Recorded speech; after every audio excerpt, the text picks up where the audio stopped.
Bueno, muy buenas noches. Este es nuestro octavo episodio de Pulsión de Radio. Mi nombre es Gabriel Pulice y bueno, vamos a dar inicio al programa de hoy. Y me acompañan Diego Yaiche. ¿Qué tal? Muy buenas noches, Diego. ¿Cómo estás, Gabriel? Bien, sí, estoy muy bien. Sí, estoy acá con problemas con las redes. Empezamos con problemas con las redes. ¿Qué problema tiene con las redes? No puedo entrar. No puede entrar. Bueno, no se preocupe, igual estamos saliendo sin problemas. Pero nos acompaña también Luis Di Santo. ¿Qué tal, Luis? ¿Qué tal, Gaby? Diego, Bien. buenas noches. A la invitada también, buenas noches. Sí, ahora vamos a saludar a nuestra distinguidísima invitada que en su primer viaje fuera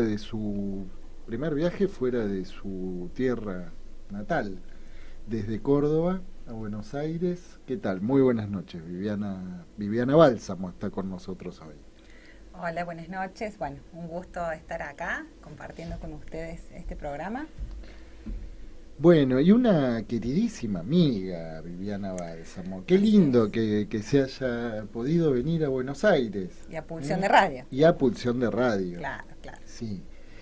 Bien, bueno, hoy tenemos un programa muy cordobés, ¿no? Porque vamos a tener otro invitado también. Muy del interior, en realidad, ¿no? Muy del interior. Sí, ¿por qué? ¿Qué más tenemos? Y porque también vamos a salir desde Mar del Plata hoy.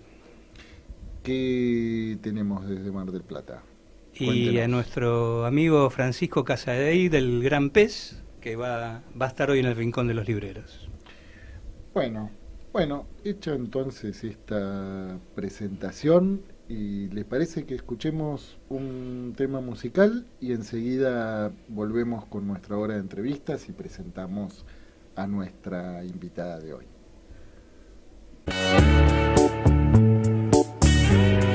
En Pulsión de Radio ya se viene la hora de entrevistas. La hora de entrevistas. Bueno, muy bien. ¿Qué tal, Viviana? Qué lindo tenerte hoy aquí. Y bueno, vamos a presentarte formalmente. Formalmente. La verdad es difícil presentarte formalmente. Voy a hacer una presentación semiformal. Y lo primero que vamos a decir es que es una gran escritora, Viviana Bálsamo. Gracias por lo de gran. Sí. Me gusta escribir, eso está bien. Sí, le gusta escribir y escribe, bueno, por un lado con una belleza estilística, y hay algo de magia y fantasía siempre en lo que escribe. Realismo mágico, se podría decir, pero con una precisión clínica también, cuando incursiona en la clínica, que es digna de destacarse también. Y bueno, psicoanalista, pero con una experiencia muy particular, ¿no? Vos venís trabajando en un campo que de algún modo venís también generando ese trabajo en ese campo con un rasgo muy propio también, ¿no? En el campo. En el campo. Bueno, es un tema, ¿no? Es un tema, ya arrancamos. ¿Cómo le gustaría llamarlo ese campo? Ya arrancamos. Podríamos llamarle el campo Bálsamo, pero ¿cómo le gustaría llamarle? Vengo, sí, ya hace varios años pensando en la clínica de personas con diversidad funcional o discapacidad, como pueda ahí cada uno nombrarse. Y así es, vengo ahí como trabajando, escuchando mucho, escribiendo, estudiando. ¿Qué la llevó por ese campo? ¿Cómo llegó allí? ¿Cómo? Si nos Llegué de la mano, contar, si nos quiere contar. Llegué de la mano del teatro a ese campo. Llegué de la mano del teatro. Ajá. Llegué de la mano del teatro a mis 18 años empecé a estudiar teatro, salí del secundario y empecé a estudiar en Villa María teatro, y a partir de allí, cuando me fui a estudiar a Córdoba, que empecé a estudiar trabajo social, me empecé a acercar a unas escuelas especiales dentro de Chapadín, Córdoba, dentro de la cual hoy aún continúo trabajando ya después de muchos años. Y bueno, y allí empecé a trabajar en el taller de teatro con una propuesta, ¿no? Con una propuesta donde cada grupo escribía sus propios personajes y la apuesta tenía que ver, digamos, con que los estudiantes pudieran desarrollar en esos personajes el armado de lo que tenían ganas de hacer, ¿no? Y luego se ensamblaba, bueno, luego hacíamos allí un ensamble de dónde se encontraban esos personajes, qué hacían. Estuve con ese proyecto dando vuelta un par de años. Luego continué con un proyecto de teatro callejero, donde salíamos en un taller particular que tenía con algunos jóvenes a hacer teatro a la calle. Y bueno, y allí empecé a incursionar. Era una página desconocida de su trayectoria, por lo menos para mí. Pero entonces, con una propuesta de teatro, ¿desde dónde hacia dónde era la propuesta? Porque vos nombrabas recién a APADIM. APADIM es una institución que está dedicada, cuéntenos sobre APADIM. APADIM es una institución que está dedicada al trabajo con personas con diversidad funcional. Reciben desde estimulación temprana, digamos, todo lo que es la escolarización, también sí, la escuela, la parte laboral, digamos, trabajan en las distintas trayectorias, desde la infancia hasta la adultez, digamos, ¿no? De todas las edades. De todas las edades, sí, en distintos servicios y distintos niveles. Sí. Pero bueno, también estuve trabajando en otras instituciones, digamos, también instituciones escolares. En otras instituciones escolares de allá de Córdoba, donde, bueno, era una propuesta que en inicio empezó a hacer ruido y allí fui encontrando, ¿no? como mi lugar. En una de las instituciones donde fui a compartir, digamos, esta propuesta, justamente lo que me cuestionaron es que no, digamos, a ver, recuerdo como una anécdota en un curso de adolescentes, donde habían elegido los personajes de Romeo y Julieta, y bueno, la propuesta que después ellos armaron eran los bandos, ¿no? Y el objetivo era que Romeo y Julieta se besen y que allí aparezca esta escena. Desde esa institución, cuando se empezó a desarrollar la propuesta, lo que apareció como contrapartida era que no, digamos, porque eso que podría... no se besen. No, que esta propuesta había porque empezado... Porque estamos entrando en temas, estamos entrando en tema. Me parece que sí. Estamos entrando en tema, pero que esta propuesta había empezado a movilizar a los jóvenes y que bueno, que el tema de la sexualidad allí era como muy complejo abordar, y por lo pronto, bueno, estaba como... Entonces me plantearon que tratara de adaptar una obra de teatro... Un Romeo y Julieta pasteurizado. Pasteurizado. Sí. Bueno, algo así. Eso implicó mi primera renuncia a esa institución y mi posición política, digamos, ¿no? Frente al trabajo. Ahí renunció, porque vamos a recordar Renuncié a esa forma, ¿no? A esa forma en la que se abordaba, en la que se trabajaba, ¿no? De querer imponer allí determinados libretos y formatos Sí, bajo censura. Bajo censura, sí. ¿No? Ahora, en el comienzo estuvo el amor, entonces, ¿no? Sí. Un amor desencontrado, pero un amor al fin, ¿no? El amor y el deseo, ¿no? Porque vamos a evocar el título con el que hemos intitulado Casi podríamos el decir que en el comienzo estuvo la transferencia, ¿no?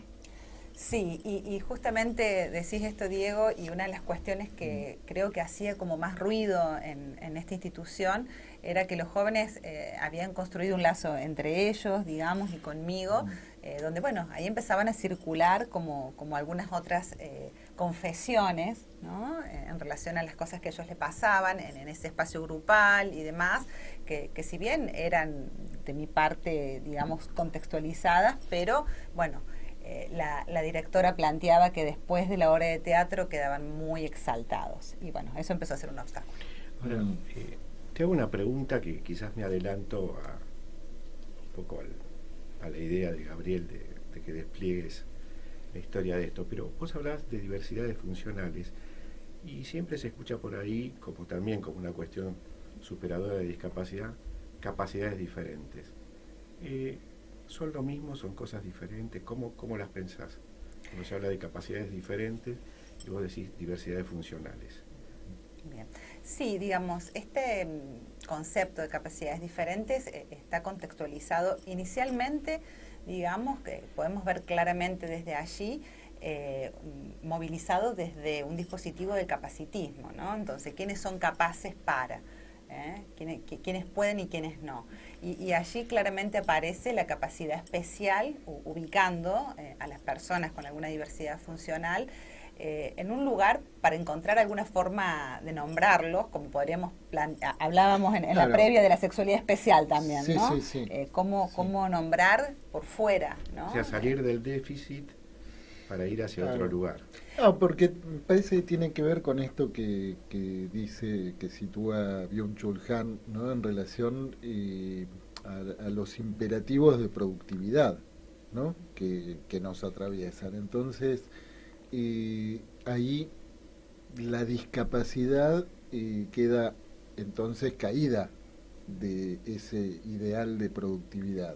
Capacidades diferentes encuentran un lugar, ¿no? Son Encuentran un lugar, pero que siguen respondiendo a la misma lógica. A la misma lógica, digamos, siguen respondiendo a la misma lógica donde no aparecen los propios sujetos pudiendo tomar la palabra, ¿no? Hay una compañera que ella hace como una anécdota en relación a esto, Constanza, y ella dice, especiales son las pizzas, ¿no? Plantea haciendo como un chiste en relación a su propia condición. El paradigma de diversidad funcional, digamos, la Convención Internacional de las Personas con Discapacidad toma como dentro del paradigma actual lo que es personas con discapacidad o en situación de discapacidad, ¿sí? El concepto de diversidad funcional es un concepto que nace del propio colectivo de personas con discapacidad, el cual alude a que hay dentro de la diversidad, digamos, hay alguna función que en algunos casos podrá ser una y en otros casos otra, digamos, en donde van encontrando distintas maneras de estar en el mundo, ¿no? Y en este caso, hablábamos del tema de la sexualidad en la misma línea, ¿no? O sea, aparece la sexualidad especial en contrapartida de desalojarla de la sexualidad humana. En todo caso, lo que hay son diversas maneras de habitar la sexualidad, ¿no? Entonces, en este paradigma de la diversidad es donde hoy se intentan ubicar aquellas cuestiones que acceden a un territorio de la genuidad, ¿no? Claro, pues recién lo que hablábamos hace un ratito en la previa en el bar, que la pregunta que aparece es, bueno, ¿hay alguna sexualidad que no sea especial? ¿No? Porque parece como que, tomando esto que decías, ¿no? Especiales son las pizzas, ¿no? Uh-huh. Pero uno podría decir especial, tomando eso en el sentido de lo singular, ¿no? Es una definición de la sexualidad humana, una medida en que no es reductible a ninguna generalización, ¿no? ¿Hay una sexualidad? Bueno, ¿Hay una sexualidad? ¿Hay una sexualidad? Esa pregunta también, ¿no? Claro, y supongo que estos términos, ¿no? esta manera de nominar, también le da existencia en un campo que habitualmente eso queda por fuera, el tema de la sexualidad, ¿no? Sí, y es interesante en esto que planteas como denominar también en dónde nos nominamos a quienes nominamos, digamos, ¿no? Porque también allí aparece esta cuestión de a dónde ubicamos al otro y a dónde nos ubicamos nosotros cuando decimos que el otro es especial, que el otro, digamos, qué lugar tenemos nosotros frente a esa nominación, ¿no? Y el peso que eso constituye, que también es algo de lo que hablábamos, ¿no? En la vida de los sujetos. Sí, sí, sí. Y, a ver, porque estábamos antes con Romeo y Julieta, ¿no? Y de pronto ahí Diego decía, primero está el amor, uno podría decir, bueno, ahí se despliega algo del deseo, ¿no? Y rápidamente aparece ese movimiento de no querer saber nada con eso. ¿Cambió algo? Porque vos estás hablando de tus primeras experiencias, ¿no? Y bueno, pasó un tiempo. ¿Hay algún cambio en relación a eso? Sí. ¿Hay algún movimiento de apertura? ¿Hay algún alojamiento del erotismo, por ejemplo? Sí, a ver, yo creo que los cambios tienen que ver con los cambios que también ha realizado, digamos, el feminismo, digamos, y todos lo que son las perspectivas críticas, que han ido acompañando a poder pensar, digamos, porque también hablamos de personas con discapacidad, pero no nos olvidemos que las mujeres también históricamente han sido ubicadas en lugares, ¿no?, de segregación, de subestimación, de discriminación. Entonces creo que estas luchas también van dando la posibilidad, digamos, que aquellos sujetos que históricamente han estado en estos lugares de opresión puedan empezar a tomar la palabra y cada vez hay más lugar. Hay cada vez más lugar para los activismos, las militancias, que son puestos, ¿no?, que son apuestas políticas y sociales. Sí, recién contabas algo que parecía muy interesante, como también para pensar todas estas cuestiones relativas a la semántica, ¿no?, que a veces se despliegan, no se sabe de qué manera. Vos decías que entre los movimientos de los mismos usuarios, ¿no?, que vos decías que en Córdoba hay una agrupación, ¿no?, que se autodenomina Orgullo Disca. Sí, en ¿no? Córdoba y en todos los lugares están estas agrupaciones, digamos, donde, bueno, van allí buscando maneras de poder tomar la palabra, que para mí esa es la apuesta política, digamos, que, a ver, que tienen los sujetos y que tenemos los analistas a poder dar lugar, ¿no?, a esas posibilidades.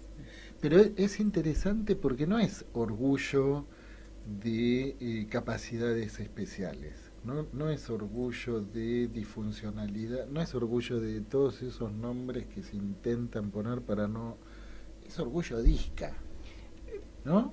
Pero sabes que es interesante esto que estás planteando, Gabriel, porque justamente, digamos, me parece que retoman algo de lo que fue, por ejemplo, la noción de queer, ¿no? O sea, sabemos que, digamos, si le podemos llamar el orgullo queer, era justamente tomar ese nombre que era sos rarito, ¿no? Estados Unidos, ¿no? En vez de queer es rarito, ¿no?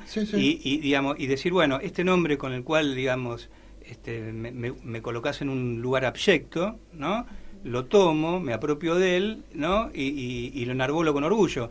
Me parece que en ese sentido es interesante que tomar el significante de efectivamente, ¿no? Sí, es interesante porque, bueno, vos planteas, Diego, esto de los cuerpos abyectos, ¿no?, digamos, concepto que Judith Butler trae, por ejemplo, en un libro que es muy importante tomar lectura, que se llama Cuerpos que Importan, donde, bueno, ella allí básicamente lo que plantea dentro de este concepto es que los cuerpos son construidos, digamos, ¿no?, y son efectos del discurso.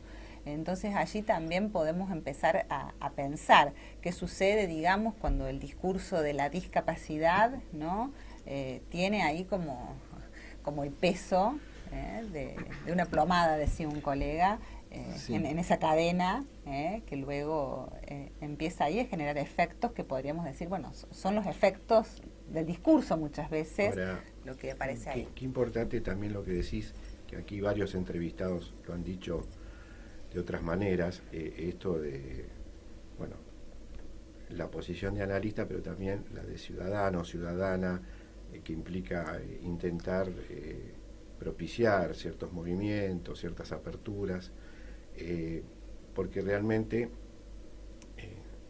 hay como un mito de la neutralidad del analista en la clínica, muchas veces se extiende a otro tipo de neutralidades, pero al mismo tiempo, de pedirte un poco que explayes sobre esto, quería preguntarte si tu entrada por otro lado también favoreció estas posiciones, ¿no? Por otro lado, quiero decir, el teatro, el trabajo social, o sea, llegás al psicoanálisis no de entrada, no desde el consultorio, no de un punto de partida, ¿no? Un poco que hables de esto, ¿no? Es interesante, Luis, y te agradezco por esta pregunta porque la verdad que hace un poco, digamos, a la construcción, digamos, de mi práctica, ¿no? Que tiene que ver con, y de mi noción en relación a lo que yo he ido construyendo, que vos decís práctica y sí, tiene que ver con el teatro, tiene que ver con el trabajo social, pero tiene que ver fundamentalmente con el acompañamiento terapéutico, digamos. Bueno, allí nos encontramos con Gabriel en estas trayectorias, que también yo en segundo año de psicología empiezo a trabajar como acompañante terapéutico, y me empiezo a meter en las casas de quienes acompañan. Empiezo a subirme al bondi, empiezo a entrar al kiosco, empiezo a ver que el kiosquero me habla a mí en vez del pibe, empiezo a ver que le piden la tarjeta al acompañante y no al pibe, y me empiezo a encontrar con esas escenas cotidianas que me dan la posibilidad, como lo fue en algún momento en el teatro, ¿no? De poder intervenir y empezar a construir ahí un territorio clínico. Sí, que es una experiencia que al paso de los años yo cada vez valoro más haber entrado a la clínica por ahí, ¿no? Y no por la formación de la Facultad de Psicología, ¿no? Como algo compartido, ¿no? En diálogo, pero un poco y un poco. Sí, pero en la clínica por ahí. Uh-huh. Entonces tiene efectos que son muy fuertes. Son experiencias que te dan una perspectiva que si no es muy difícil construir desde el consultorio, ¿no? Sí, y muchas veces, digamos,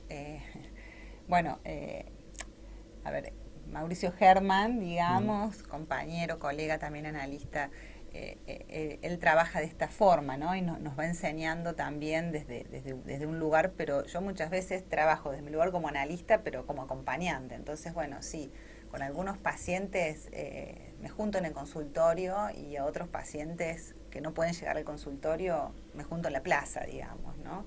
Y entonces allí también tiene que ver, digamos, con una intervención que, por supuesto, es con cada uno, es en cada caso, digamos, pero que da esta otra posibilidad de esto que decís me recuerda una frase de Winnicott que yo leí tempranamente en la facultad y que siempre me impresionó, pero que fui develando con el tiempo.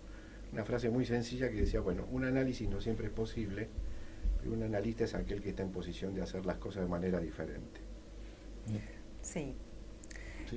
Sumo las palabras de Dolto, digamos, de François Dolto, cuando él dice, bueno, quien quiera conocer cómo juega un niño se tiene que sentar en la plaza un rato todos los días y verlo jugar, ¿no?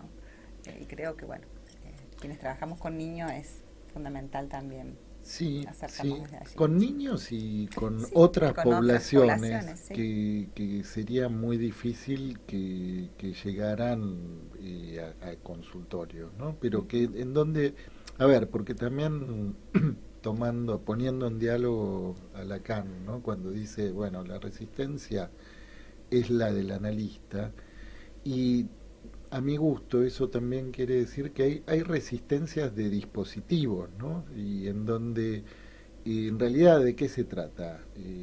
¿Cuál es la maniobra que está en juego? La maniobra primordial. Bueno, generar las condiciones para que el sujeto hable.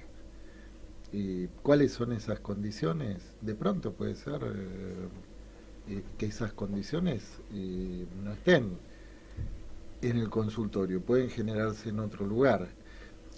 A ver, yo diría, en el mejor lugar posible. En el mejor lugar posible. Pero de lo que se trata es que el sujeto hable. Lo que se trata es que el sujeto hable y que pueda, digamos... se pueda manifestar. Que se pueda manifestar, ¿no? pero vos traes esto y me parece como interesante en esta clínica, digamos... muchas veces nos llegan consultas de los profesionales, de las escuelas, de las familias, ¿no? Que fulanito no quiere usar la férula, que no quiere usar la silla, que se resiste a... ¿no? Y bueno, algo de esto hablábamos también en la previa con Diego, ese empuje, ¿no? Que muchas veces hay a no poder tomar lectura de aquello que el sujeto muchas veces resiste, ¿no? Como es en esta clínica, a veces la aparatología, de la cantidad de cuestiones que allí se ponen en juego. Sí, Bueno, yo les propongo que vayamos a escuchar un tema musical y si les parece, volvemos con los Romeos y las Julietas. Bueno, escuchábamos a Pescado Rabioso, a Starosta, El Idiota, y antes escuchábamos a Gorillaz, Saturn Barnes, y yo me estoy preparando para el sábado que viene, que me voy a ver a Gorillaz. Jejeje. Bueno, y volvemos con los Romeos y las Julietas. ¿Hubo alguna? A ver. No, porque yo me quedé pensando, ¿no? Decir anécdota es como bajarle el precio, ¿no? Esta experiencia que tuviste, digamos, con esa apuesta que no fue, ¿no? Y pensaba que, digamos, cuál era, digamos, digamos, ¿cuál era el problema de poner, digamos, en escena, digamos, distintas formas de habitar el cuerpo, ¿no? Porque justamente el problema que me parece que traían esa puesta en escena era que quizás esa puesta en escena no era una puesta en escena tradicional, estándar, digamos, ¿no? Sino que podían aparecer otras formas de habitar el cuerpo, ¿no? Entonces, si eso en realidad el problema es que interpela, digamos, aquellos que de alguna manera no pueden habitar su cuerpo, ¿no? O sea, sí. todo, digamos... Creo que en ese punto... ¿Vos lo decís por la directora de la escuela? Y no solo... Por la institución. Por la institución, y en algún punto por todos aquellos que se enmarcan en el campo de la así llamada normalidad, ¿no? Como si fuera un equivalente, normalidad de no poder habitar un cuerpo, ¿no? Sí, digamos, ¿no? A ver, creo que es importante esto que planteas, Diego, porque muchas veces, digamos, esta pregunta o esta interpelación, digamos, ¿no? por formas de evitar la sexualidad de maneras distintas, lo que hace justamente es interpelar nuestra propia sexualidad, digamos, ¿no? Nos hace de aquello, vuelvo a esto que decía Luis, digamos, o sea, aquello que nosotros creemos nominar, también nos nomina a nosotros, digamos, también nos devuelve algo de nosotros. En ese punto, recuerdo textualmente, digamos, las palabras de la directora venían, eso decía, esto nos incomoda demasiado, ¿no? Me parecía como interesante esa incomodidad. Para Vivi era un beso, o sea, no era un contacto, vamos a decir... No, de coger ni hablar. En el sentido español, decimos, ¿no? Sí. Era un beso, porque lo que dice Diego habla de algo de cierta cuestión corporal, diferente, pero era un beso, era algo, vamos a decir, más universal. ¿El tema era el beso o el tema era otra cosa? Parece que hay como dos cuestiones importantes ahí a diferenciar, ¿no? ¿Cuál es la noción de sexualidad? Que cuando alguien plantea, bueno... para mí esto sí es anecdótico, digamos, cuando los padres llegan y plantean, estamos con un problema con Juancito porque tiene 17 años y ahora se viene todo el tema de la sexualidad. Mi pregunta es, ¿y a dónde estaba antes, no? Entonces digo que la sexualidad tiene que ver con la sexualidad cotidiana, digamos, tiene que ver con el beso, digamos, para poder... diferenciar, ¿no? Aquello que tiene que ver con el sexo, digamos, a la sexualidad. La sexualidad engloba el placer, engloba los momentos de encuentro y que justamente pone como en escena aquellas otras escenas que aparecen allí como veladas. Y esto que decís vos del beso, era un beso, pero era un beso que a partir de ahí se querían besar todos, digamos, ¿no? Y a partir de que se querían besar todos era contagioso. Claro, era un beso contagioso. Bueno, interesante, ¿no? Porque entonces, digamos, el problema, digamos, no era el beso, sino que a ver si esa nueva manera de habitar diferente nos infecta a todos. Nos toca. Sí, pero nos toca y nos infecta aparte, porque por ahí a ver si la directora del establecimiento empezaba a tener ganas de besar al marido. Sí, posiblemente. Posiblemente. Bueno, habría que conocer al marido y preguntarle a ver qué opina, pero bueno. O sea que Roberto Galán tenía razón. No, lo que hoy contabas también antes, que te habían llamado de un programa de televisión para preguntarte en relación al Día del Beso, ¿no? Que ahí sí es una suerte de anécdota interesante por la posición desde donde te preguntan, ¿no? Sí, en este caso, digamos, la periodista es una periodista que viene trabajando, digamos, en la temática, como digo yo, que es del palo, digamos, pero su apuesta en esta entrevista del beso y a la vez, digamos, había allí videos y escenas de chicos con diversidad funcional dándose un beso y demás, tenía que ver un poco a lo que ellos apuntaban como de construir el romanticismo, ¿no? Que muchas veces también está, que es como un gran tema, ¿no? El romanticismo en el campo de la discapacidad, ¿no? La infantilización, aquella cuestión de lo que supone, ¿no? Que dos adultos se besen. Vos decís el romanticismo ingenuo. Sí, ¿no? Como sí. también vaciado de deseo erótico. Exactamente, ¿no? Entonces, bueno, parece que dos adultos que se estén mandando cartas son niños simpáticos que de pronto se están mandando cartitas, o dos adultos que se están besando reciben como halagos de ternura, o sea, hay allí, ¿no? Algo que se juega en ese plano que también es interesante de poder reconstruir. ¿Por qué? Porque creo que allí como se empiezan como a fijar, ¿no? Estos estereotipos de los que venimos desde hace tanto tiempo, ¿no? Bueno, hablábamos de los especiales, también podemos hablar de los angelitos. Entonces, siempre que aparecen estos, bueno, son como ángeles, ¿no? Bueno, pero los ángeles chicos, tienen ganas, ¿no? También de besarse y tienen ganas de, ¿no? ¿Y qué pasa cuando los ángeles tienen ganas de besarse mucho y de tocarse?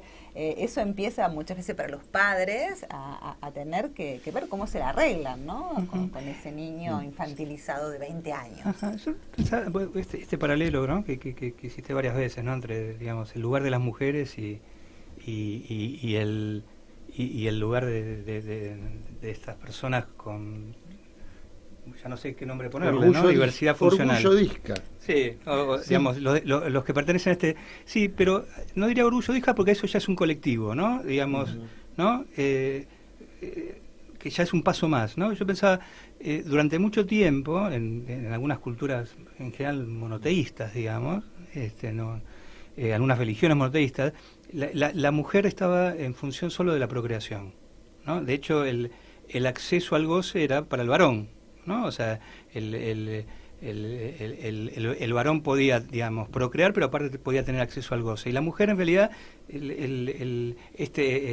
su forma de habitar el cuerpo quedaba como relegada o en secreto, como un misterio, o mejor que no nos enteremos, ¿no? La mujer que era reconocida en tanto tal. Sí, ¿no? incluso la mujer, digamos, queremos decir, por eso hablé de religiones monoteístas, la pareja heterosexual, la esposa legítima, etcétera, digamos, en el acto sexual, digamos, no se consideraba que tuviera derecho o acceso al goce, digamos, ¿no? Entonces pensaba que volviendo recién empieza a aparecer el acceso al goce a partir fundamentalmente, digamos, de la emancipación femenina, los anticonceptivos, etcétera, ¿no? Donde empieza a aparecer, digamos, un colectivo, digamos, pero incluso a partir de que conforman un colectivo. Y pensaba si justamente, y porque te quería preguntar qué es lo que está pasando con esto, ¿no? Que, digamos, porque siempre en general, respecto a este campo, cuando aparece la cuestión de la sexualidad, por lo menos años atrás, siempre estaba en juego la cuestión eugenésica, digamos, ¿no? Si pueden procrear, si no pueden procrear. Uno escuchaba que toda la discusión, ¿no? Y todos los fantasmas salir de ahí. Exacto, además, todos los fantasmas tenían que ver con la procreación, ¿no? Pero justamente nunca se planteaba, la cuestión del acceso al goce, ¿no? Sino que todo estaba puesto en, ¿no? Y que era una papa caliente también la cuestión de la procreación. Pero papa caliente y todo se la abordaba, aunque sea se hablaba de eso, ¿no? Sí, de prevenirlo, básicamente. De prevenirlo, o no importa, o problematizarlo, ¿no? Uno podía ver, digamos, desde posiciones más eugenésicas, ¿no? Digamos, a posiciones que ese punto los interpelaba, digamos, ¿no? Ahora, pero la otra cuestión del acceso al goce quedaba absolutamente relegada, ni se hablaba de eso. Entonces, pensaba que con este tema del orgullo disca, cuando se constituyen en colectivo, ¿no? en colectivo disca, si no empieza a aparecer más allá de las cuestiones que tienen que ver con el empoderamiento y, ¿no? todo esto que todos los bien pensantes van a decir bravo, ¿no? Digamos, si no empieza también a aparecer, ¿no? Y en relación a esto que vos planteás en términos de habitar un cuerpo, ¿no?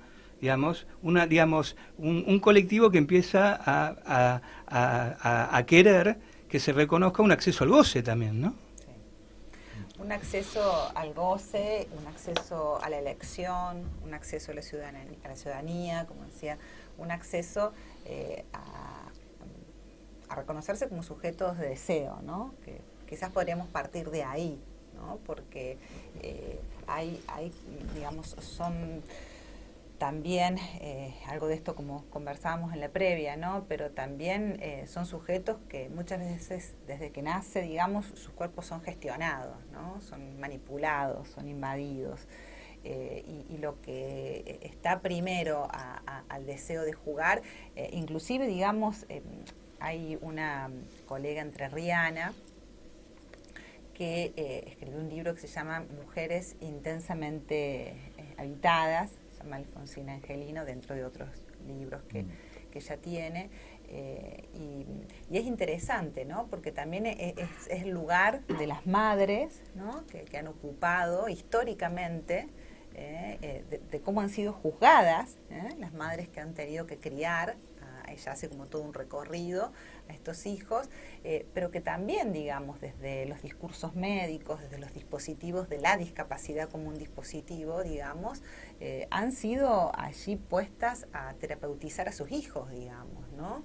A que esto de llegar a casa y jugar era llegar a casa y hacer terapia, estar sentado tomando un helado, estar sentado con la félula, y que no, digamos, hay como toda una cuestión de yo diría, constitutiva, que va desviando ahí la cuestión, y que, bueno, que hoy aparece en esto que vos planteás. Ahora, esto nos muestra algo, digo, yo pensaba, digamos, que creo como si esto fuera lo más impactante. ¿No muestra algo de lo que en realidad nos pasa a todos? Digamos, que en algún punto todos somos cuerpos gestionados. Me encantó esa idea, ¿no? Cuerpos gestionados, ¿no? O sea, digamos, por un lado estamos en pleno auge del libertarismo, ¿no? Digamos, todo, ¿no? Con este gran movimiento libertario de autonomía, etcétera, pero que en el fondo, digamos, cada vez más somos, recién veíamos cómo intentaba... Sí, veíamos cómo trataba de gestionar usted su cuerpo. Y no, digamos, mi extensión corporal, ¿no? O sea, esto que vos digamos... planteás, sí, es una de las preocupaciones de los últimos tiempos, ¿no? Que bajo la forma de que todo es posible, nada es posible, ¿no? Entonces me parece que es precisamente un presente griego, un caballo de Troya, o sea, algo que muchas veces tiene la forma de una libertad absoluta, pero plantea otra serie de encierros. Y estoy totalmente de acuerdo con vos, porque esto que hoy viene en este colectivo, por llamarlo de alguna manera, creo que nos atraviesa a todos. Nos atraviesa a todos, y hay ahí como dos cuestiones importantes dentro de lo que comentaban. Uno es la autonomía, ¿no? Sabemos que quienes estamos trabajando y escuchando, la piedra en el zapato, digamos, en las personas con diversidad funcional y en sus familias, es la autonomía. Ahora, es la autonomía, o sea, vuelvo a preguntarme sobre esto, ¿no? ¿De qué noción de autonomía hablamos? Bueno, cuando, ese es el punto, a ver, sí. yo tengo mi definición Sí. de autonomía, yo tengo mi definición de autonomía. ¿La quiere compartir? Que tiene que ver con la posibilidad de hacerse cargo de las consecuencias que se despliegan del deseo de uno, ¿no?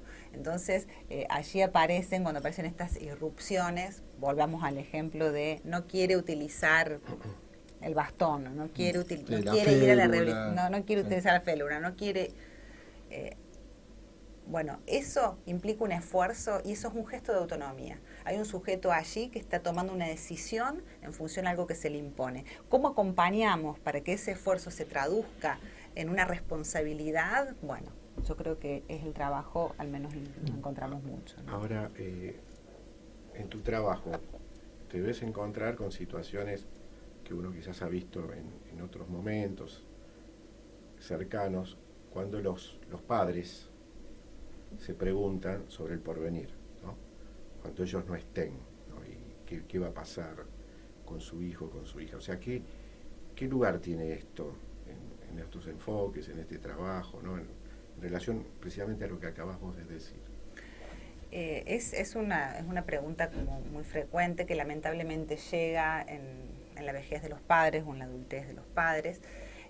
Y que, bueno, a veces tenemos la posibilidad de poder acompañar a pensar que el proyecto de vida, o como el de cualquiera de nosotros, digamos, no inicia cuando nace el sujeto, ¿sí? Digamos, tenemos que pensar que si pensamos que la autonomía, al igual que la sexualidad y demás, nacen a partir que eso se presenta allí como una piedra en el zapato, estamos como complicados.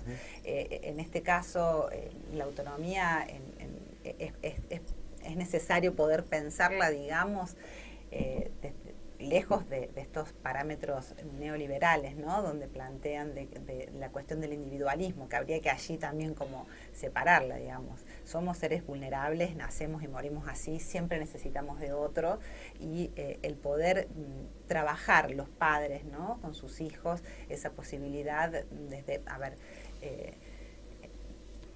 desde muy chiquititos, muchos padres se enfrentan, y acá por ahí es otro tema que a mí me parece que es muy interesante trabajar, cómo el significante de cierto diagnóstico o de la discapacidad, digamos, amordaza el fantasma parental y cae allí sobre el sujeto en un lugar donde podemos pensar que aplana su posibilidad de hacer estos esfuerzos, ¿no? Porque, de vuelta, aparece el paradigma capacitista, ¿no? No lo puede hacer solo, no va a poder, no puede caminar, no puede comer. Sí. Entonces allí, bueno. No, pero además parece interesante esto que vos traías, Vivi, porque ahí es un problema, sí, desde la perspectiva y lo que experimentan los padres desde ciertos paradigmas, ¿no? Es solo yo puedo alojar a esta hija o este hijo, ¿no? Y cuando yo no esté, entonces queda en situación de desamparo. Es algo que condiciona también generar por parte de los padres y por parte del sujeto mismo esas condiciones de alojamiento en el mundo que trasciendan ese alojamiento de los padres. Ahora, Gaby, ¿no? Esto que vos decís, sí. ¿no? Yo pensaba, el mundo, ¿cómo aloja esto? ¿No? Porque ese también es otro tema. ¿Cómo está diseñado todo, ¿no? Como para alojar o no alojar esto. Ese me parece un trabajo descomunal, ¿no? Es un trabajo, volvemos a que la tarea es colectiva, digamos, ¿no? Es un trabajo que yo creo que empieza por el lugar que nosotros mismos le estamos dando, digamos, al otro. Tenga diversidad funcional o no tenga diversidad funcional, digamos, ¿no? Yo creo que acá volvemos a esto que dice Diego, esto es un espejo, y ahí aparece la pregunta, digamos, ¿qué visibiliza un cuerpo fallado, un cuerpo roto, un cuerpo imperfecto? ¿Qué nos visibiliza eso a nosotros? ¿Qué nos muestra eso a nosotros, ¿no? Entonces, un cuerpo, incluso una lengua, ¿no? Digo, lengua. ¿no? Cuando alguien se topa con, ¿no? Digamos, este choque cultural con la comunidad China, por ejemplo, ¿no? Donde aparece determinado objeto de chiste, cómo habla, ¿no? Cómo habla la cajera del supermercado. De la misma manera que fueron objeto de chiste los italianos. Exactamente, traje esta porque es la última inmigración más fuerte que hemos tenido, ¿no? Pero digo, esto o un color de piel, etcétera, ¿no? Que en realidad uno puede decir, bueno, pero hay cuerpos que no sean imperfectos, ¿no? El problema es si, volviendo a la pregunta que decía vos, bueno, ¿el mundo puede alojar cuerpos? Bueno, pero igual hay una especificidad, me parece, o sea, porque estamos hablando de algo que nos atraviesa a todos, y está bien, es cierto, pero hay una especificidad que implica unas dificultades que plantea el mundo un poquito, varas un poquito más altas, ¿no? Entonces ahí es donde está mi pregunta. Por más que pensemos en lo colectivo, ¿qué es lo que sucede realmente, ¿no? con eso colectivo, con esas ofertas para hacer más vivible la vida a personas que tienen una serie de limitaciones que son objetivas, por más que se trabaje en un sentido totalmente diferente, ¿no? Y yo apostaría a preguntarles, no sé, vos supongo que tenés más contacto, a este colectivo Disca. Exactamente. Yo iba a responder justamente con eso, ¿no? Una de las cuestiones que es llamativa, ¿no? Por ejemplo, en lo que es la inclusión laboral, ¿no? Que los chicos que tienen que salir al mundo, tienen que salir al mundo. De pronto vemos en los supermercados, vemos determinados lugares habitados con personas con síndrome de Down. Ahora, esos trabajos no son trabajos elegidos, claro, son cupos de discapacidad. Muchas veces. También. Muchas veces. Entonces, ¿qué pasa con aquel que quiere ser abogado, con aquel que quiere ser comunicador, digamos? Ahí creo que está el trabajo en la posibilidad de la orientación vocacional, creo que está el trabajo en el poder preguntarle, digamos, y trabajar, ¿no? En dar esa posibilidad, que cada sujeto pueda elegir ese hacer, ¿no? Y que no haya un lugar allí a donde tiene que ir a encajar. Es lo que decía Gabriel antes cuando él nombró al principio la palabra usuario, ¿no? Uno ha visto que muchos programas muy bien pensados, muy progresistas, tienen generalmente dos patas, que sean visibles y accesibles.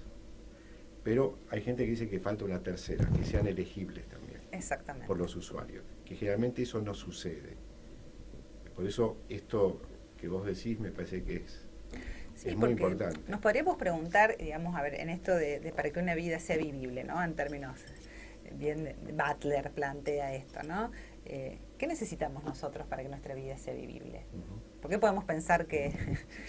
¿no? Con la salvedad que esa cuestión puede tener un giro tan atopolítico, ¿no? Sí, digo, ¿no? Sí, porque sí, sabemos claro, que también, digamos, el nazismo hizo con esa consigna, claro, que toma Butler, o sea, convirtió esa biopolítica en una tanatopolítica. Ahí tenemos, claro, un problema, bueno, vos citaste a Foucault, que tenemos un problema todavía que creo que no hemos resuelto, digamos, pensando en alguien como Espósito, digamos, Roberto Espósito, que viene trabajando eso. Preciado. Que es este borde donde la mejor biopolítica, digamos, se puede convertir rápidamente en una tanatopolítica, ¿no? Sí. Bueno, Preciado, ¿no? Es quien también plantea esta cuestión en términos de donde bueno, hay que ver allí, digamos, ¿no? qué gestiones son las elegidas, ¿no? Cuáles son las otorgadas, ¿no? Sí. Me quedé pensando en los apellidos, Espósito y Preciado, ¿no? Que son como opuestos en realidad, en modos de alojamiento en el otro. Pero bueno, y el principal problema que tenemos nosotros es que se nos fue el tiempo. Y vamos a hablar de un montón de cosas más, ¿no? Y vamos a hablar de un montón... ¿Le puedes dar 2 minutos si quiere decir algo más, Gabriel? Sí, por favor. 2 minutos. 2 minutos. 3. 2 minutos diga todo lo que había pensado decir. No había pensado decir, pero en la previa habíamos, por ejemplo... No, ¿con qué se quedó con ganas? Me quedé de ganas con la inclusión, me quedé con ganas de darle un poco la inclusión, ¿no? De pensar en este formato inclusivo, ¿no? En poder detenernos a pensar ahí como hablábamos en relación a quiénes son los inclusivos, ¿no? A quién le pregunta al otro si quiere estar ahí incluido, ¿no? Y los imperativos de inclusión escolar, por ejemplo, ¿no? Los imperativos la inclusión como imperativo. Tengo 30 chicos y uno incluido. Bien, bueno, gracias por venir. Gracias a ustedes por el espacio, un gusto. Esperamos que lo haya pasado lindo y bueno, vamos entonces a una pausa y a la vuelta tenemos un rincón ampliado de los, y esta vez son libreros. Sí. Bien, vamos a la pausa. En Pulsión de Radio ya se viene El Rincón de los Libreros, la columna que en tu biblioteca no puede faltar. Bien, seguimos acá con el señor Luis Di Santo. Luis, hoy tenemos un rincón de los libreros, o de los libreres, o de las libreras, o como queramos llamarle. O de los libros. O de los libros, 2.0, ¿no? Vamos a estar en esta segunda parte del programa en nuestro querido rincón. No sé si ya está en línea Francisco, creo que sí, ahora lo vamos a saludar. Buenas. Hola Francisco, ¿cómo estás? Hola Francisco. ¿Cómo les va? ¿Qué tal? Ya en un instante vamos a estar con vos, le estamos contando a la audiencia, bueno, que ahora vamos a estar desde Mar del Plata con Francisco, del Gran Pez, y después vamos a tener un invitado desde la ciudad de Córdoba, que nos va a hablar de su último libro, que es una crónica muy interesante de un viaje. Francisco, ¿cómo estás? Bien, ¿todo bien? ¿Ustedes? Muy bien. ¿Qué tenés para nosotros hoy?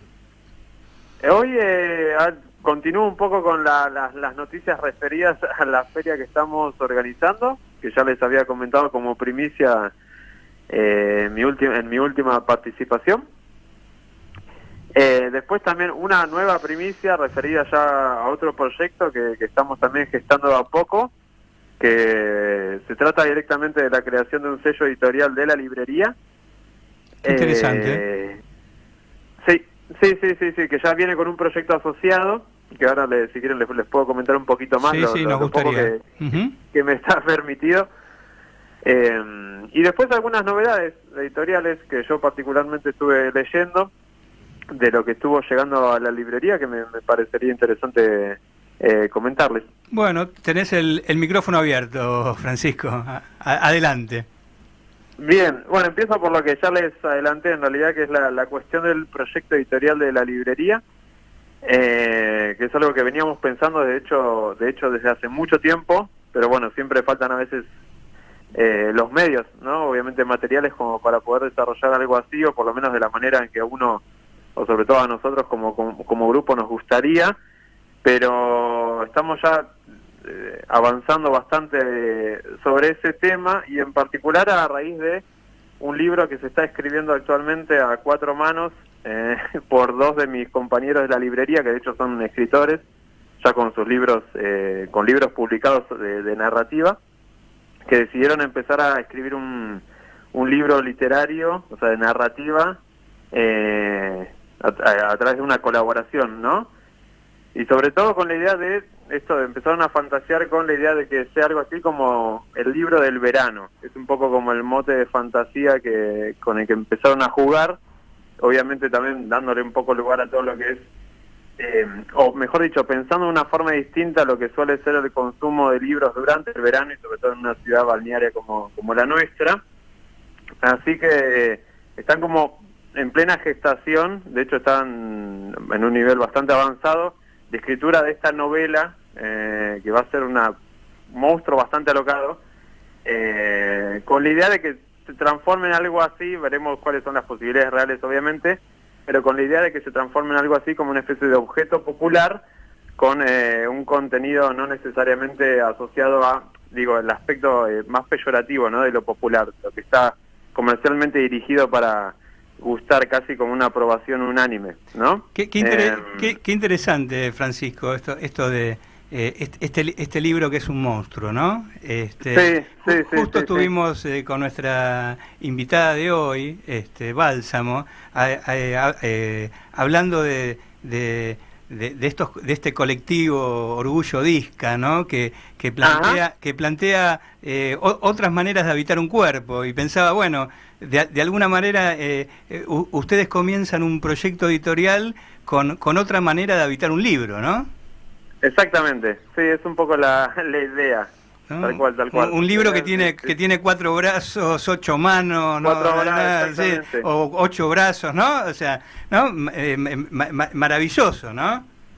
Sí, la idea es que el libro mismo, que, a ver, obviamente la editorial no es que se va a crear para publicar exclusivamente el libro que vamos a... que de hecho estamos creando un poco entre todos y todas, porque estamos interviniendo, no quizás en el registro material de escritura, pero sí con las ideas, los aportes, las perspectivas, ¿no? Pensando cómo se lo podría encarnar también colectivamente a este proyecto que finalmente va a adoptar la forma final de un libro. Pero sí, es un poco eso mismo lo que se está jugando. Recordaba, ahora que te escuchaba, que el año pasado, en el último programa, nos visitó desde Rosario, junto a Germán Armando, Juan Bautista Ridvo, que para hablar justamente de un libro que digamos que fue editado por un proyecto editorial de Germán Armando, ¿no? Con el propio Ridvo, ¿no? Y este libro que digamos que estaba escrito también por más de 2 manos. Era un libro escrito a 4 manos entre Ridvo y Hincks. Entonces pensaba que cómo digamos, empiezan a aparecer asociados a estos nuevos proyectos editoriales, bueno, estos libros monstruos, por llamarlo de alguna manera, que bueno, exactamente, parece que van a tener mucha vida, ¿no? Ahora, Francisco, exactamente, sí, de hecho, ¿sí? No, vos decías algo que me surge una pregunta. Decías, bueno, que el proyecto del editorial que termina en un libro, ¿no? Ajá. ¿Podría haber terminado en otra cosa que no fuese un libro?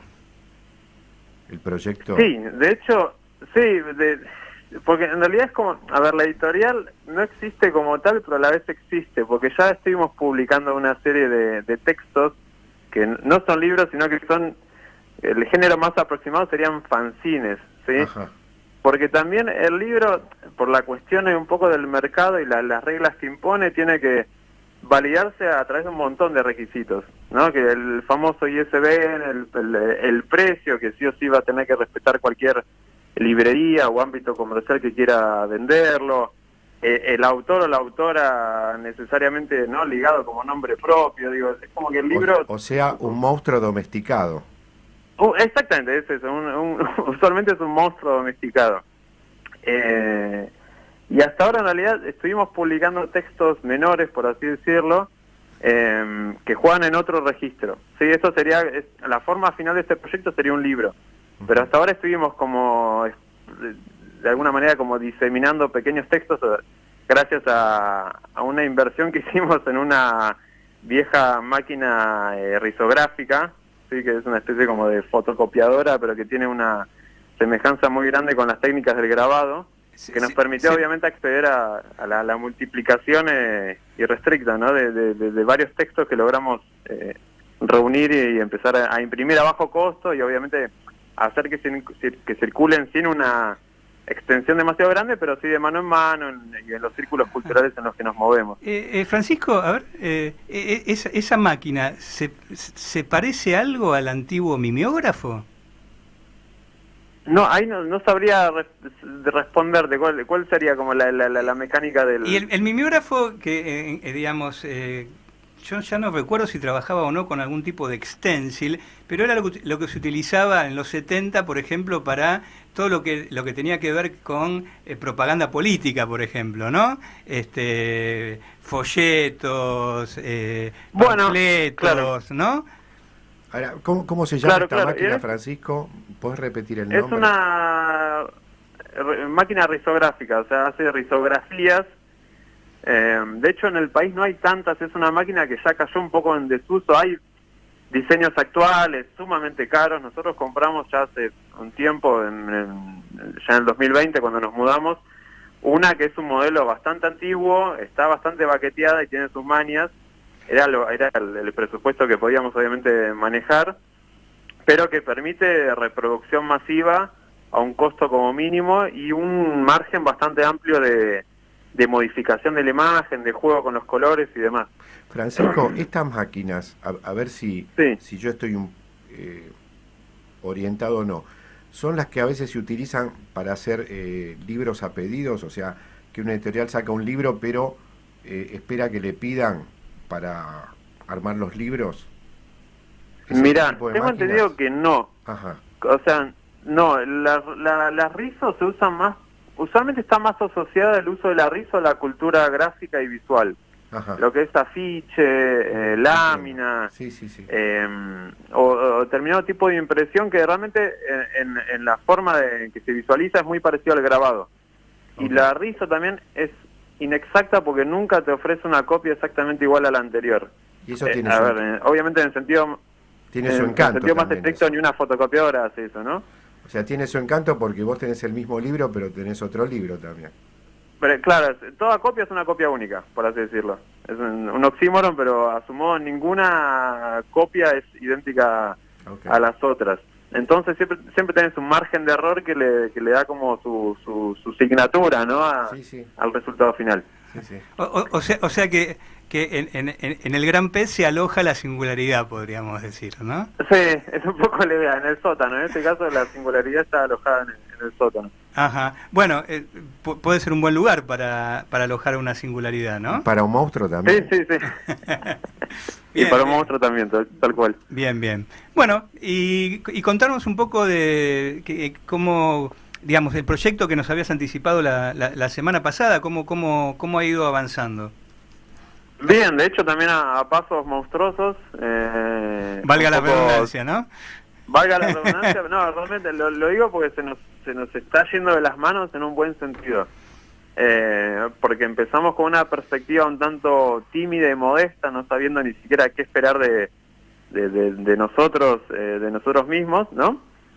Y realmente estamos teniendo, por lo menos, ahora estamos cerrando el primer capítulo de lo que fue la convocatoria de las editoriales, ¿sí?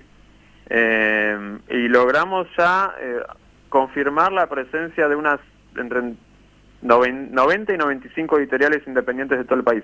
Les recordamos, discúlpame Francisco, les recordamos a los oyentes que, digamos, que el Gran Pez está, está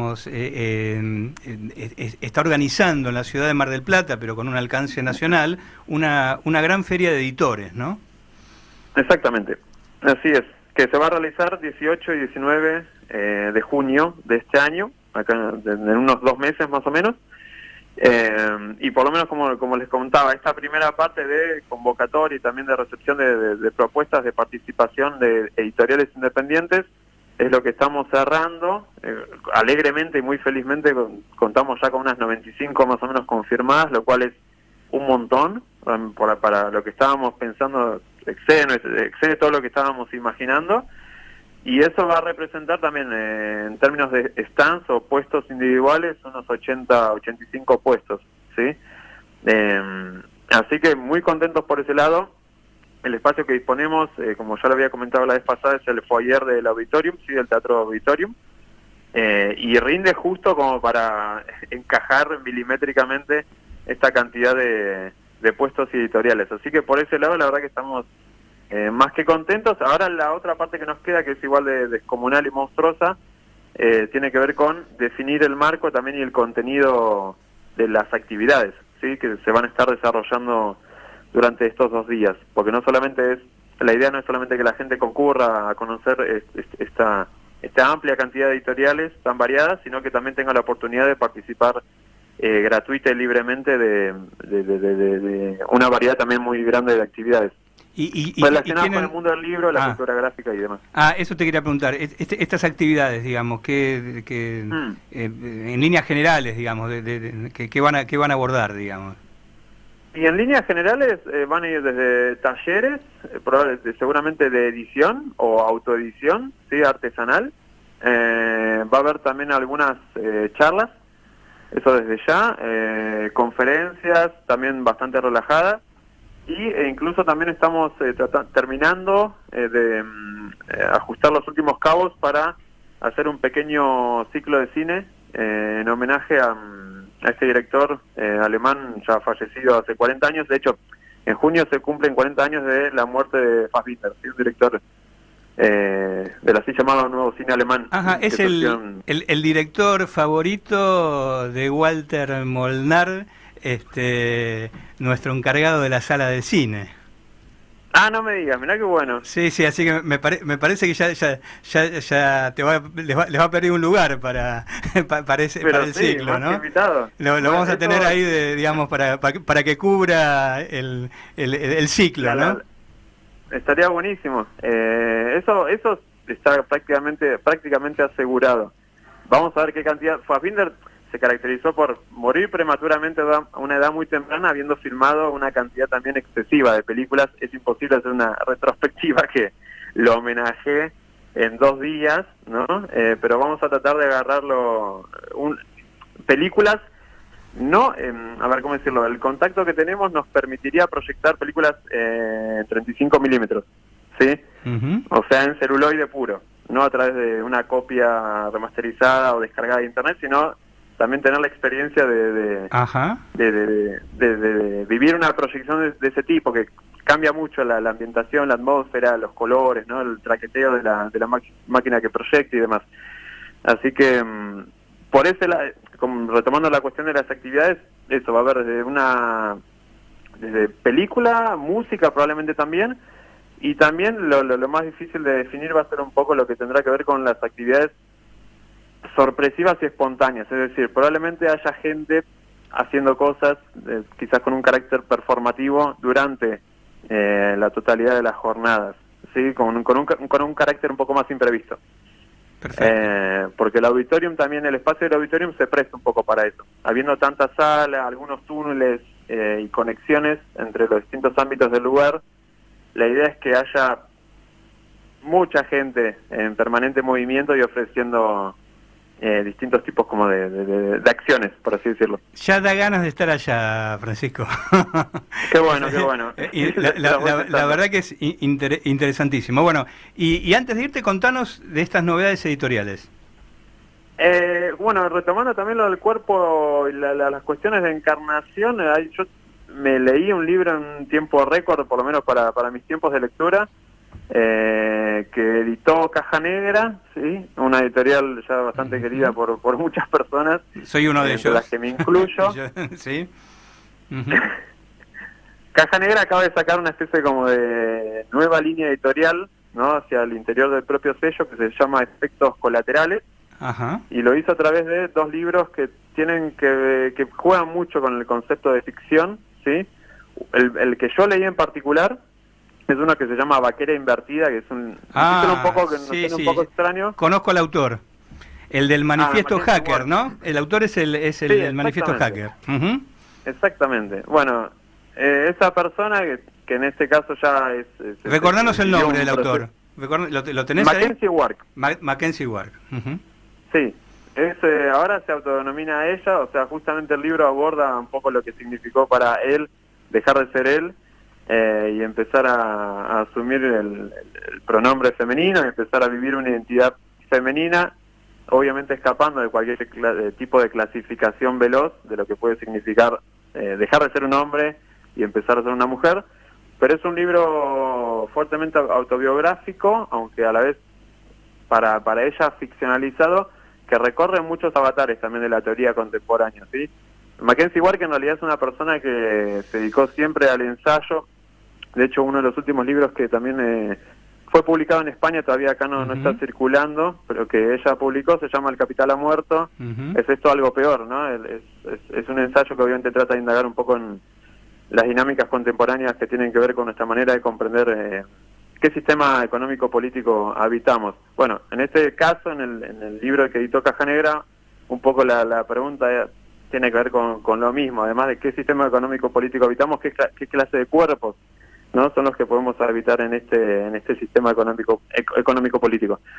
Un libro que a mí realmente me encantó y que recomiendo mucho. Te agradezco la referencia, porque justamente era uno de los libros que le había echado el ojo en las últimas semanas. Sí.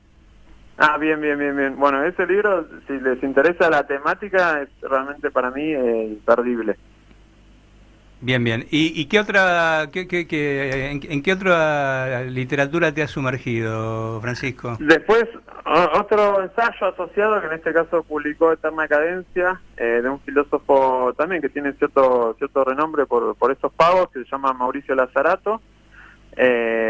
Publicó un libro bastante voluminoso que se llama ¿Te acuerdas de la revolución? O sea, obviamente preguntando de forma como amplia si todavía recordamos qué podía significar eso. ¿De qué origen es Mauricio Lazarato? Es un filósofo italiano que actualmente está radicado en Francia. Ajá. en su momento estuvo bastante asociado a Toni Negri, ¿no? Y a esa serie como de pensadores. Es curioso porque en el libro termina criticando fuertemente la afiliación política y teórica de Negri, entre otros autores, Foucault, Deleuze, etcétera, etcétera. Pero es un libro bastante provocativo a la hora de pensar por qué se nos volvió tan imposible concebir un sentido válido y actual para la palabra o el concepto de revolución, ¿no? Y por qué se nos hace un poco como tonto pensar en que es posible una nueva revolución o un nuevo conjunto de revoluciones, y por qué es preferible pensar que es un concepto que históricamente ya murió y que ya no tiene mucho más que ofrecernos que cierta melancolía y ciertos recuerdos sobre lo que pudo significar esa palabra para generaciones anteriores, ¿no? Es un intento de indagar qué es lo que pasó y qué es lo que está pasando para que esa palabra ya no nos convoque tanto como lo supo hacer. Así que en ese sentido también un ensayo bastante interesante, polémico, con un ánimo bastante belicista, que también recomiendo bastante. Y no quiero olvidarme de una última recomendación breve. Sí. Mis compañeros y mi compañera de la librería están absolutamente fanatizados por un libro que editó recientemente, es la novedad de Ripio Editora, una editorial de allá de Capital, que se dedica más que nada a libros relacionados con la cultura estética, sí, con el arte, el ámbito del arte. Y este libro en particular se llama Un reino junto al mar, escrito por Santiago García Navarro, ¿sí? Es un libro también bastante voluminoso y muy ingenioso, muy inventivo, que cruza lo que podría ser algo así como una historia personal y mitológica de Río de Janeiro y Mar del Plata, ¿sí? La frase que un poco sintetiza como el espíritu del libro es una frase que obviamente este mismo autor escribió y que dice algo así como: Río de Janeiro es un enigma y Mar del Plata es indemostrable, ¿no? Y a través esta cuestión de lo que es enigmático, de lo que es indemostrable, es un poco lo que sirve como pilar para el despliegue de toda una serie como de mitologías, ¿no? De lo que significa habitar en Mar del Plata, conocer Mar del Plata y también habitar Río de Janeiro, y conocer Río de Janeiro y demás. Poniendo en crisis sobre todo las imágenes comunes que circulan en torno a las características de cada ciudad, ¿no? Es un libro que, repito, mis compañeros y mis compañeras en la librería están fanatizados. Yo lo estuve hojeando porque mi mente estuvo abocada a otras lecturas, pero que también es un libro excesivamente rico en material. Bien. Bueno, Francisco, la verdad que ha sido excelente de la columna tuya de hoy. Nos vamos con muchas ganas de leer, con muchas ganas de viajar a Mar del Plata para la feria de editores. Mucho. Y ni te digo si Walter debe estar escuchando el programa, debe estar haciendo la valija para ir a ver a Fassbinder. La valija para venirse a ver a Fassbinder. Bueno, te mandamos con Luis un gran abrazo. Un gran abrazo, Francisco. Un cariño enorme para ustedes. Espero que anden muy bien. Un abrazo gigante. Bueno, después de haber escuchado un tema de King Crimson, que ha elegido para nosotros especialmente nuestro nuevo invitado, que ya lo tengo ahí en mi pequeña pantalla y que ahora lo voy a saludar, vamos a seguir con nuestro rincón de los libreros, hoy federal, ¿no? Porque hemos transmitido desde Mar del Plata y ahora nos vamos hacia Córdoba. Buenas noches, Sergio. ¿Me estás escuchando, Sergio? Sí, pero sigo escuchando otra voz. Estoy escuchando en estéreo. A ver. ¿Tenemos algún problemita? Pará. A ver. Ahí va. ¿Ahí te escuchamos? Sí. Perfecto. Solo que lo que pasa es que yo estaba escuchando el programa y entonces cuando me llamaron por Skype y yo seguía conectado por internet al programa, entonces escuchaba doble. Ah, perfecto. Bueno, entonces te habrás escuchado las últimas novedades editoriales del programa. Exacto. Sí. Bien. Bueno, voy a presentar a Sergio Campbell. Bueno, Sergio Campbell es psicoanalista, cordobés, miembro de la École Lacanienne de Psicanalís. Es alguien que ha estado siempre muy ligado a los libros, ¿no? Desde muy temprano, ya que su padre también ha estado muy ligado entre otras cosas, a los libros. Ya quizás Sergio nos quiera contar algo de eso también. Pero bueno, también Sergio es escritor y acaba de publicar un libro muy interesante del cual nos va a hablar. Sergio, sí. ¿estoy en lo correcto que siempre tu vida ha estado ligada a los libros? Sí, diría que desde antes de nacer, porque mi viejo nació el 13 de junio, que es el Día del Escritor, y él mismo era vendedor de libros. Ajá. Así que en verdad siempre he estado relacionado a los libros de una u otra manera. Después de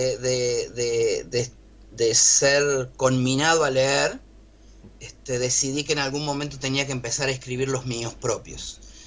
Y empecé con la ficción y realmente la escritura de libros de psicoanálisis es relativamente nueva. Este es mi tercer libro.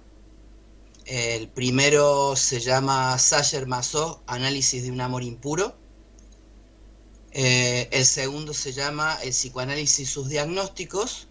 Y este tercero, que es del que vamos a hablar ahora, se llama Viajar con Freud, Orvieto y una invención del psicoanálisis. Ajá. Que detrás de este libro también hay un viaje, ¿no?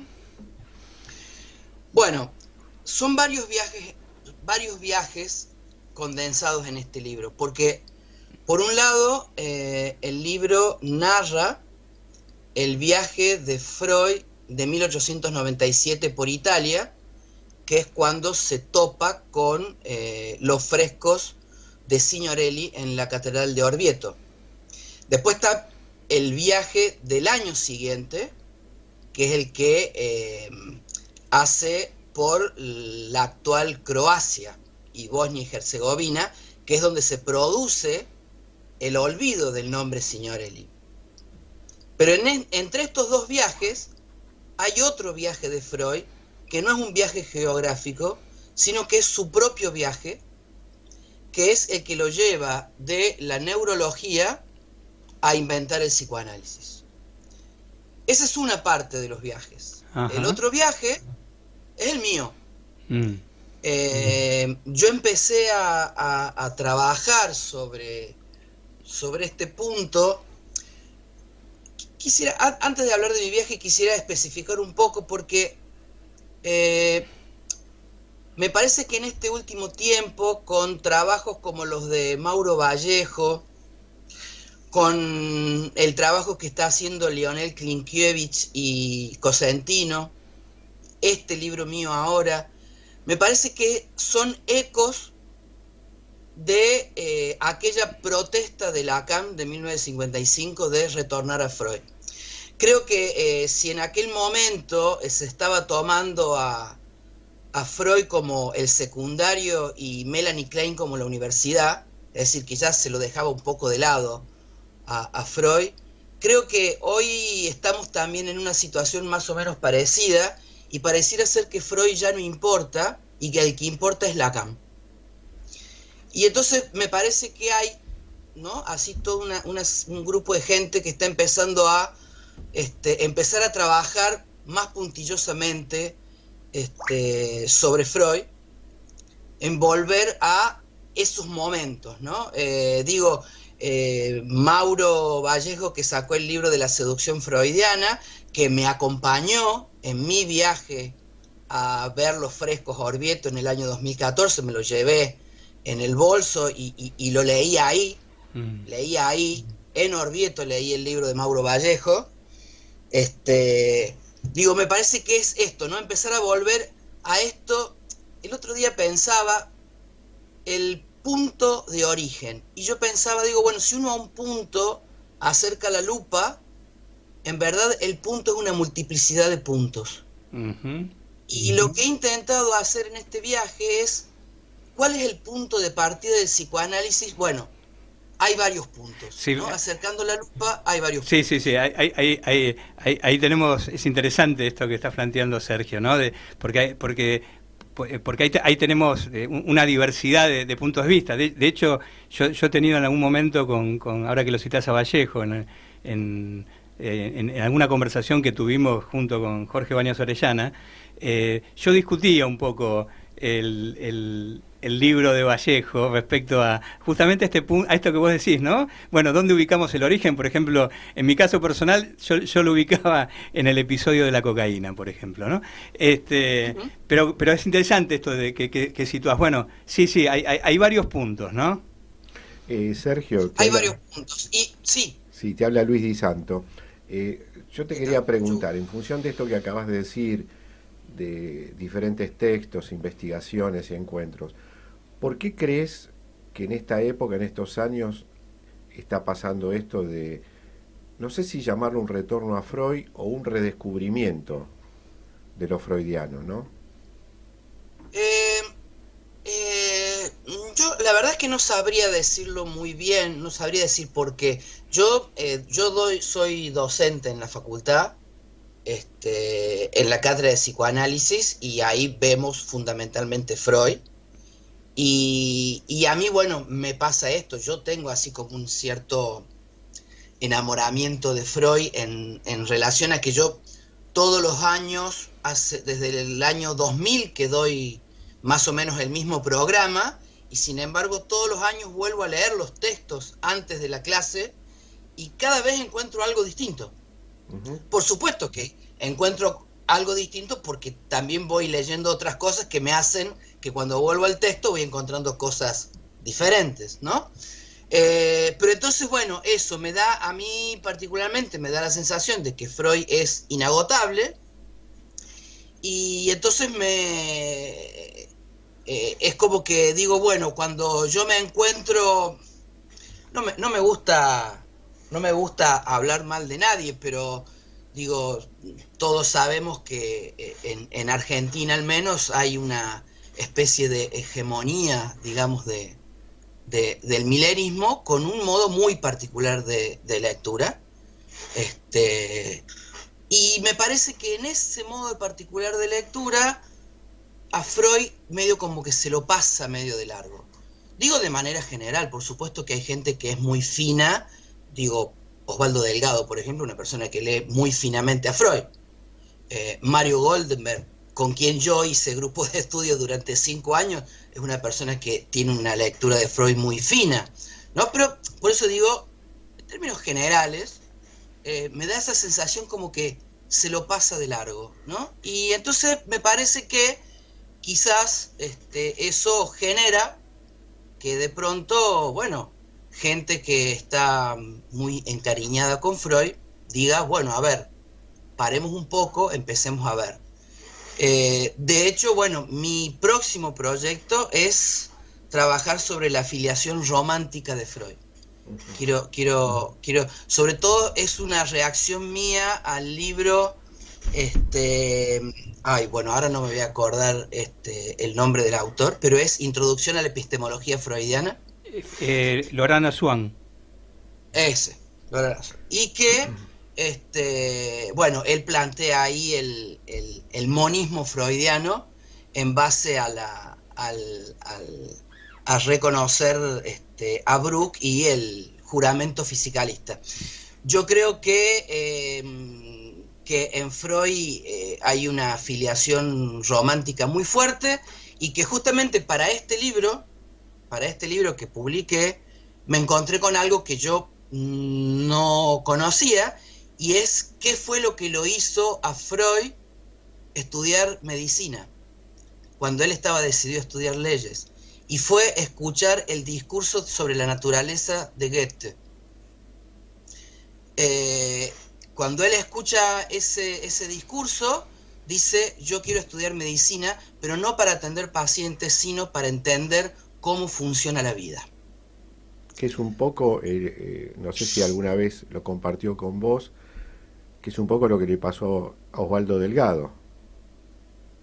¿Conocés la anécdota, no? Osvaldo estudiaba sociología y fue a la Facultad de Filosofía y Letras a escuchar una clase sobre marxismo o algo así, y se equivocó de aula y lo empezó a escuchar a León Ostrov, que era el titular de psicoanálisis, y ahí decidió ir para el psicoanálisis. Mira, no conocía, y eso que lo tuve de profesor en la otrora psicología comprensiva, ahí cuando trajinábamos con Diego los pasillos de Independencia. Bueno, ahí en esa cátedra es donde él dio contó esa anécdota, porque también fue docente mío en esa materia. De paso podemos hacer como un pequeño homenaje a Gloria Utino, que falleció recientemente, sí. Y que digamos, sí, que fue realmente la cátedra de psicología comprensiva, después se llamó fenomenológica y existencial, nucleaba, digamos, a una cantidad de psicoanalistas bajo de alguna manera el aura de Gloria, digamos, ¿no? Que era un ser increíble, ¿no? Claro, en una época donde el psicoanálisis todavía estaba un poco también radiado, incluso dentro de la Facultad de Psicología, en esos años que volvía a la democracia, ¿no? En toda esa transición. Sergio, yo te quiero hacer un comentario, porque la verdad que lo que vos decís me evoca muchas cosas que yo vengo pensando hace tiempo, ¿no? Yo siempre digo, que parece una cosa burda o superficial, pero Freud, más allá de su cosa iniciática, es al psicoanálisis lo que los griegos son a la filosofía, ¿no? Como que más allá de todo lo que ha venido después, uno siempre abreva en Freud, porque es no sé si es inagotable, pero siempre hay cosas nuevas que uno ve o que lee, porque lo ha leído demasiado rápido o demasiado dogmáticamente, y encuentra cosas que incluso se encuentran después en Lacan, ¿no? No sé si tu experiencia es cercana a este feeling, por llamarlo de alguna manera, ¿no? Sí, absolutamente. Yo insisto, o sea, yo soy miembro de la École Lacanienne de Psicanálisis, con lo cual, evidentemente que Lacan ocupa un lugar muy importante en mi biblioteca y en mi práctica, fundamentalmente, y de hecho he formado parte del comité editorial de Litoral Editores, que bueno, con mi libro ha cerrado su existir, digamos. Mi libro ha sido la última publicación de la editorial Litoral Editores, pero sin embargo yo trabajo sobre Freud todo el tiempo. A mí me apasiona, para decirlo muy gráficamente, yo siento cuando leo a Freud que escucho el ruido de sus pensamientos, ¿no? Y sobre todo hay algo que yo empecé a hacer hace ya unos años atrás, unos 10, 11 años atrás, que es leer las cartas que Freud escribe en el momento en que escribe un texto. O sea, si yo voy a leer Introducción del Narcisismo, leo las cartas que Freud escribe durante 1913, durante 1914, ¿no? Porque hay un pasaje de las cartas al texto en donde uno, al leer las cartas después en el texto, puede ver lo borroneado, es decir, lo que no pasa al texto. Un método muy parecido al que digamos, nos describieron Juan Carlos Cosentino y Lionel Klinkiewicz cuando nos visitaron el programa, ¿no? Justamente, digamos, ellos, un ejemplo de esto que ellos daban era cómo en el texto de la negación, finalmente en el manuscrito se iba a llamar la negación y la desestimación, y Freud produce una tachadura, un borramiento ahí, pero la riqueza que tenía ese borramiento, digamos, ¿no? Sí, exacto. Incluso Sergio, en esa entrevista, no sé si vos la llegaste a escuchar, ellos planteaban que algo que Freud había planteado o esbozado en un capítulo de Yo y Ello lo contesta en Pueden los legos ejercer el psicoanálisis en el capítulo 2. O sea, en una lectura intertextual de Freud, novedosa también, ¿no? Sergio, porque el tiempo es tirano acá en la radio y ya veo que esta conversación da para que te voy a tener que invitar otra vez más. Pero yo quiero que nos cuentes algo porque hay un pasaje de un viaje a un libro, digamos, ¿no? Entonces que nos cuentes algo, digamos, antes de que nos convirtamos en calabaza, que nos cuentes algo de este pasaje, digamos. Bueno, a ver, no voy a contarles la genealogía del libro porque ahí sí que no nos vamos más, porque arrancó en el año 2007. Pero concretamente, a partir de un proyecto de trabajo al interior de la cátedra, que era preguntarnos acerca de la noción del padre en Freud, de cómo Freud va trabajando la cuestión del padre desde los inicios hasta el final, y nos distribuíamos con diferentes personas los diferentes momentos. Yo dije, bueno, yo quiero agarrar el primer momento de Freud. Ahí fue donde yo empiezo a trabajar con las cartas desde el momento de la muerte del padre. En el 2014 yo me iba a hacer un curso de francés a Niza, un curso de francés para extranjeros a Niza, y entonces decidí irme una semana antes para poder ir a Orvieto a mirar los frescos. Porque yo tenía un poco la pregunta de qué vio Freud ahí para quedar tan capturado. Tan capturado que lo llevó a no hablar de Signorelli durante un año. O sea, Freud va a Orvieto, ve los frescos, sale, sigue su viaje, no vuelve a hablar de Signorelli hasta que se produce el olvido, ¿no? Entonces, la cuestión es, él cuando le escribe a Flies en 1898, le dice, la obra pictórica más impresionante que yo he visto. Y yo decía, bueno, pero si fue tan impresionante, ¿por qué no volvió a hablar? ¿Qué fue lo que lo impactó tanto que lo dejó mudo? Entonces me fui a mirar, y realmente es impactante.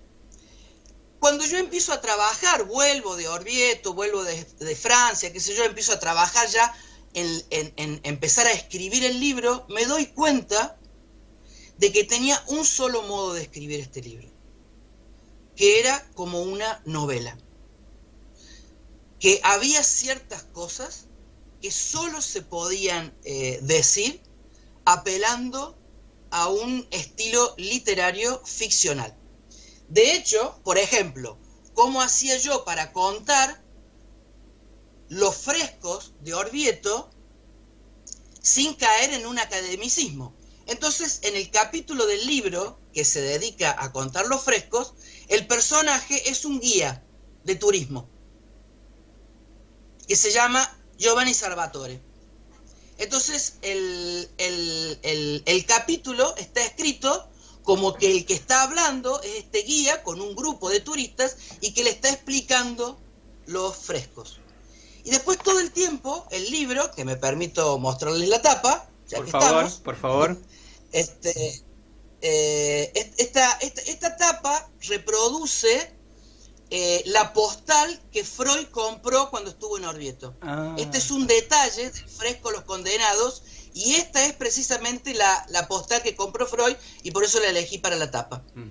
Entonces el libro está escrito como una especie de novela, por lo tanto no tiene notas al pie, es un libro que no tiene ninguna nota al pie, y que en el final doy las referencias bibliográficas, es decir, el material que yo usé para escribir eso, lo cual el lector, si está interesado en corroborar que yo lo que estoy diciendo ahí no es ningún invento mío, puede ir y leer. Porque yo en verdad no inventé nada, lo único que hice fue darle una estructura narrativa ficcional de novela, como si fuera una novela de viajes, precisamente, ¿no? Y mi viaje empieza con prácticamente el último capítulo del libro, que se llama La batalla contra el ángel, y que empieza así. Pero, ¿cuándo, se pregunta Freud, un padre está lo suficientemente muerto? Si esa es una pregunta de Freud, es una pregunta mía también, y creo que nadie queda fuera de esa pregunta. ¿Cuándo termina de morir un padre? Freud... Sí. Sí, digo, Freud en el prólogo a la segunda edición de la interpretación de los sueños dice que justamente su invento del psicoanálisis está atravesado por el suceso más tremendo que le puede ocurrir a un hombre en su vida, que es la muerte del padre. Bueno, ¿cuándo termina de morir el padre? El padre de Freud, Jacob, ¿terminó de morir alguna vez?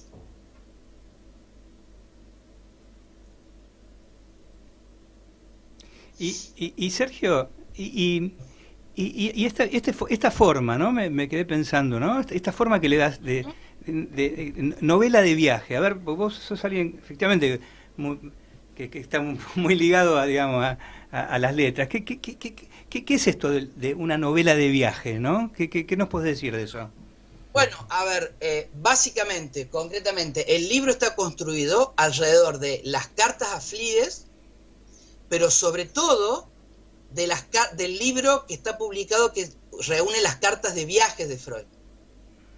¿Sí? Ajá. Que fue publicado por Siglo XXI, que es un libro bastante difícil de conseguir, pero reúne todas las cartas de viaje y es muy interesante, y de hecho yo, digamos que le copié un poquito, porque cuando empieza el libro está ordenado por año, por los años de viaje, y entonces al comienzo de cada año aparece algo así, ¿no? Como el mapa del viaje que hizo Freud ese año y todos los lugares que recorrió. Uh-huh. Y entonces después están ordenadas cronológicamente todas las cartas. Entonces, ¿yo qué hice en mi libro? Me encanta. Puse el mapa con el viaje de Freud por Italia, de todas las ciudades por las que viajó, ¿sí? Las fechas que estuvo en cada lugar de ese viaje. Y después me dedico, entre otras cosas,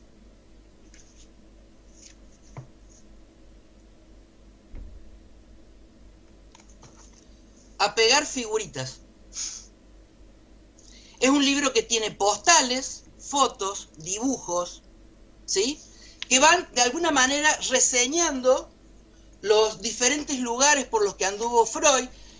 Pongo, por ejemplo, una postal esto es muy interesante, una postal del funicular que se inauguró en 1895, con lo cual Freud, justamente para llegar de la estación de trenes a la ciudad de Orvieto, subió por este funicular. Ajá. Y esta postal, efectivamente, es de cuando fue inaugurada, es una postal de 1895. Ajá.